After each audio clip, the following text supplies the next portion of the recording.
ओम नमो भगवते वासुदेवाय। दूसरा अध्याय आग्निध्र चरित्र।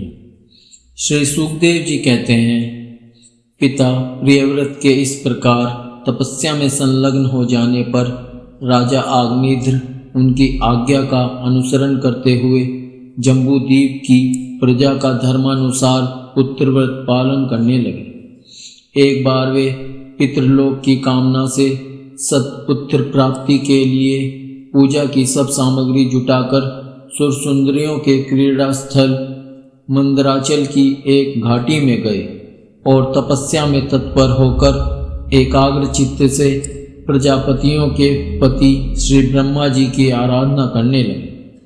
आदिदेव भगवान ब्रह्मा जी ने उनकी अभिलाषा जान ली, अतः अपनी सभा की गायिका पूर्वचिति नाम की अप्सरा को उनके पास भेज दिया। आग्निध्र जी के आश्रम के पास एक अति रमणीय उपवन था। वह अप्सरा उसी में विचरने लगी। उस उपवन में तरह तरह के सघन तरुवरों की शाखाओं पर स्वर्णलताएं फैली हुई थी। उन पर बैठे हुए मयूर आदि कई प्रकार के स्थलचारी पक्षियों के जोड़े सुमधुर बोली बोल रहे थे। उनकी षड्जादी स्वरयुक्त ध्वनि सुनकर सचेत हुए जलकुक्कुट, कारंडव एवं कलहंस आदि जल पक्षी भांति भांति से कूजने लगते थे। इससे वहाँ के कमल वन से सुशोभित निर्मल सरोवर गूंजने लगते थे। पूर्व चित्ती की विलासपूर्ण सुललित गतिविधि और पाद विन्यास की शैली से पद पद पर उसके चरण नुपुरों की झंकार हो उठती थी।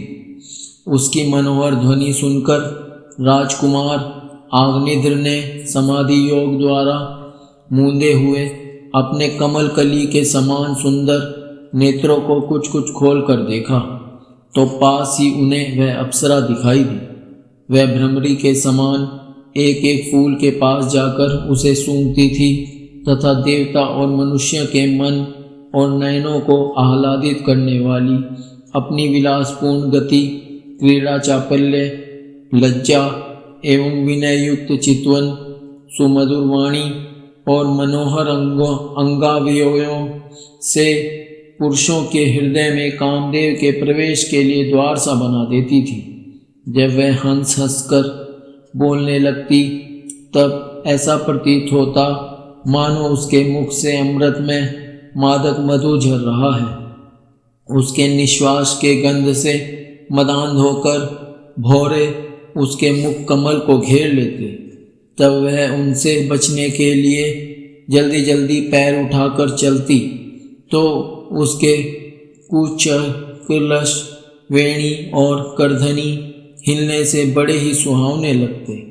यह सब देखने से भगवान कामदेव को आग्निध्र के हृदय में प्रवेश करने का अवसर मिल गया और वे उनके अधीन होकर उसे प्रसन्न करने के लिए पागल की भांति इस प्रकार कहने लगे, मुनिवर्य तुम कौन हो? इस पर्वत पर तुम क्या करना चाहते हो?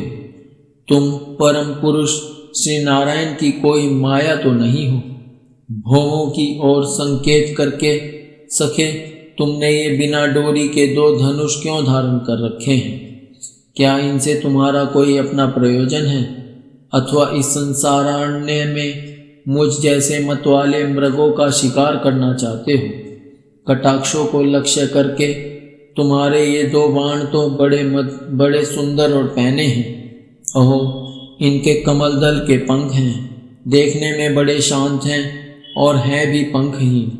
यहाँ वन में विचरते हुए तुम इन्हें किस पर छोड़ना चाहते हो? यहाँ तुम्हारा कोई सामना करने वाला नहीं दिखाई देता। तुम्हारा यह पराक्रम हम जैसे जड़ बुद्धियों के लिए कल्याणकारी हो।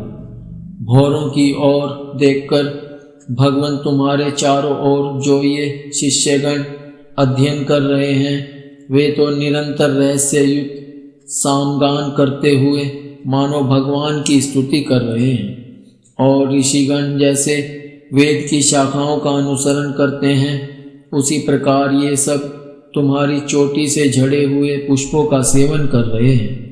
नुपुरों के शब्द की और संकेत करके ब्राह्मण तुम्हारे चरण रूप पिंजड़ों में जो तीतर बंद हैं उनका शब्द तो सुनाई देता है, परंतु रूप देखने में नहीं आता।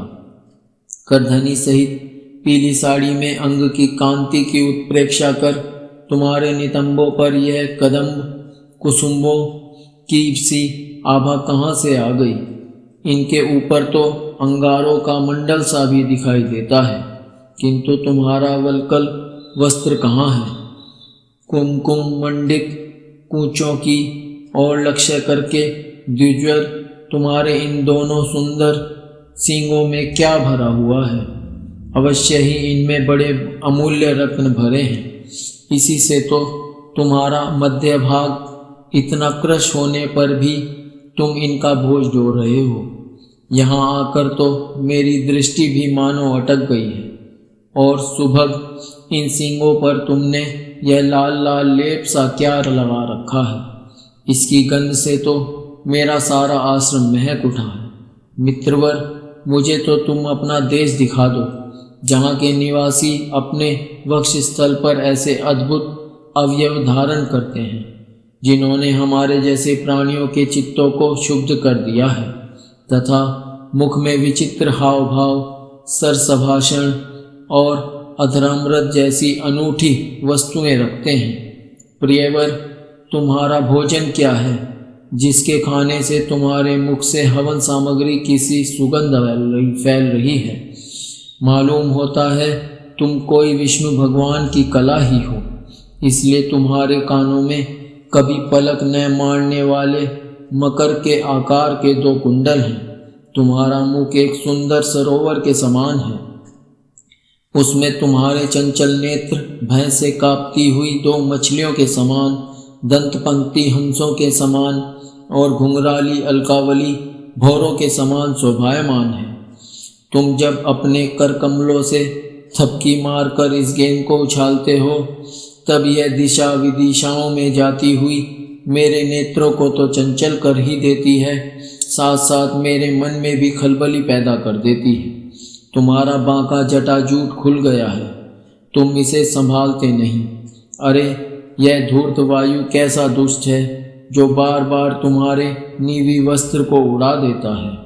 तपोधन, तपस्वियों के तप को भ्रष्ट करने वाला यह अनूप रूप तुमने किस तप के प्रभाव से पाया है? मित्र, आओ, कुछ दिन मेरे साथ रहकर तपस्या करो, अथवा कहीं विश्व विस्तार की इच्छा से ब्रह्मा जी ने ही तो तुम्हें मुझ पर कृपा नहीं की है। सचमुच तुम ब्रह्मा जी की ही प्यारी देन हो। अब मैं तुम्हें नहीं छोड़ सकता। तुम में तो मेरे मन और नयन ऐसे उलझ गए हैं कि अन्यत्र जाना ही नहीं चाहते। सुंदर सींगों वाली, तुम्हारा जहाँ मन हो मुझे भी वहीं ले चलो। मैं तो तुम्हारा अनुचर हूँ, और तुम्हारी ये मंगलमयी सखियाँ भी हमारे ही साथ रहें। श्री शुकदेव जी कहते हैं, राजन, आग्निद्र देवताओं के समान बुद्धिमान और स्त्रियों को प्रसन्न करने में बड़े कुशल थे। उन्होंने इसी प्रकार की रति चातुर्यमयी मीठी मीठी बातों से उस अप्सरा को प्रसन्न कर लिया। वीर समाज में अग्रगण्य आग्निद्र की बुद्धि, शील, रूप, अवस्था, लक्ष्मी और उदारता से आकर्षित होकर वह उन जम्बूद्वीपाधिपति के साथ कई हजार वर्षों तक पृथ्वी और स्वर्ग के भोग भोगती रही। तदंतर नृपवर आग्निद्र ने उसके गर्भ से नाभि, किमपुरुष, हरिवर्ष, इलाव्रत, रम्यक, हिरण्यमय, कुरु, भद्राश्व और केतुमाल नाम के 9 पुत्र उत्पन्न किए। इस प्रकार 9 वर्ष में प्रतिवर्ष एक के क्रम से 9 पुत्र उत्पन्न कर पूर्वचित्ती उन्हें राजभवन में ही छोड़कर फिर ब्रह्मा जी की सेवा में उपस्थित हो गई। ये आग्निद्र के पुत्र माता के अनुग्रह से स्वभाव से ही सुडौल और सबल शरीर वाले थे। आग्निद्र ने जम्बूद्वीप के विभाग करके उन्हीं के समान नाम वाले 9 वर्ष भूखंड बनाए और उन्हें एक एक पुत्र को सौंप दिया। तब वे सब अपने अपने वर्ष का राज्य भोगने लगे।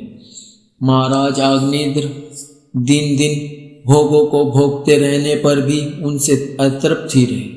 वे उस अप्सरा को ही परम पुरुषार्थ समझते थे, इसलिए उन्होंने वैदिक कर्मों के द्वारा उसी लोक को प्राप्त किया जहाँ पितृगण अपने सुकृतों के अनुसार तरह तरह के भोगों में मस्त रहते हैं। पिता के परलोक सिधारने पर नाभि आदि 9 भाइयों ने मेरु की मेरु देवी, प्रतिरूपा, उग्रदृष्टि, लता, रम्या, श्यामा, नारी, भद्रा और देववीति नाम की 9 कन्याओं से विवाह